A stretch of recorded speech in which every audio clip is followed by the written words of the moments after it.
Hello বন্ধুরা, সবাই কেমন আছেন?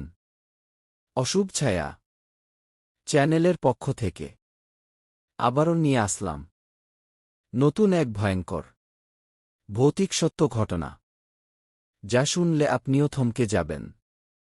গল্পটা হল, শেষ কলটা কার ছিল? রাত তখন প্রায় 1টা। চারপাশ একদম নিস্তব্ধ। শুধু দূরে কোথাও কুকুরের কান্না আর ঝিনি পোকার শব্দ শোনা যাচ্ছিল। ঢাকার বাইরে ছোট্ট একটা গ্রামে থাকত রাফি।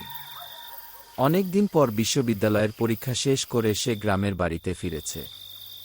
বাড়িটা ছিল অনেক পুরনো, আর বাড়ির ঠিক পেছনেই ছিল একটা পরিত্যক্ত কবরস্থান। গ্রামের মানুষ সবসময় তাকে একটা কথাই বলত, রাত 12টার পরে ওই কবরস্থানের দিকে তাকাবি না গি। কিন্তু রাফি এসব বিশ্বাস করত না। সেই রাতেই হঠাৎ পুরো বাড়ির বিদ্যুৎ চলে যায়, চারপাশ অন্ধকারে ডুবে যায়। ঠিক তখনই রাফির ফোন বেজে ওঠে। স্ক্রিনে লেখা ছিল আননোন নাম্বার। রাফি ধীরে ধীরে কলটা রিসিভ করল। ওপাশ থেকে খুব আস্তে একটা মেয়ের কণ্ঠ শোনা গেল। রাফি, দরজাটা খুলে দাও। রাফির বুক কেঁপে উঠল। সে ভয় পেয়ে বলল, কে আপনি?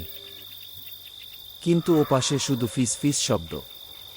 তারপর হঠাৎ কলটা কেটে যায়। কয়েক সেকেন্ড পর আবার ফোন আসে, একই নাম্বার। এবার মেয়েটা কাঁদতে কাঁদতে বলল, ওরা আমাকে মেরে ফেলেছে, আমি বাইরে দাঁড়িয়ে আছি। ঠিক তখনই দরজায় টক টক টক শব্দ হতে শুরু করল। রাফির শরীর ঠান্ডা হয়ে গেল, কারণ বাড়িতে সে একাই ছিল। ধীরে ধীরে সে দরজার দিকে এগিয়ে গেল। দরজার নিচ দিয়ে দেখা যাচ্ছিল কারো ভেজা পা। মনে হচ্ছিল কাদামাটি মেখে কেউ দাঁড়িয়ে আছে। হঠাৎ আবার ফোন বেজে উঠল। কাঁপতে কাঁপতে রাফি ফোন ধরল।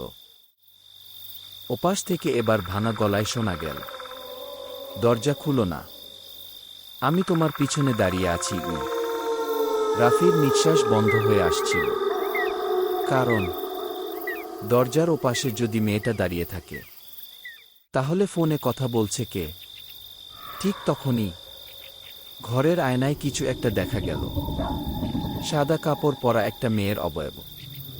তার চোখ দুটো পুরো কালো, আর মুখে ভয়ঙ্কর হাসি। রাফি ধীরে ধীরে পিছনে তাকালো, কিন্তু কেউ নেই। আবার আয়নার দিকে তাকাতেই মেয়েটা এবার একদম তার পিছনে দাঁড়িয়ে।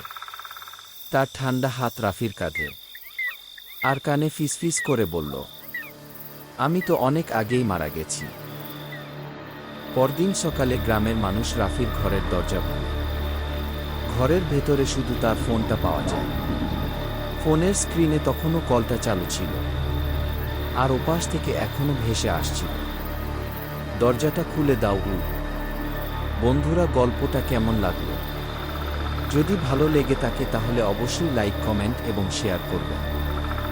আর এমন ভৌতিক গল্প শুনতে চ্যানেলটা সাবস্ক্রাইব করে রাখবেন। ধন্যবাদ।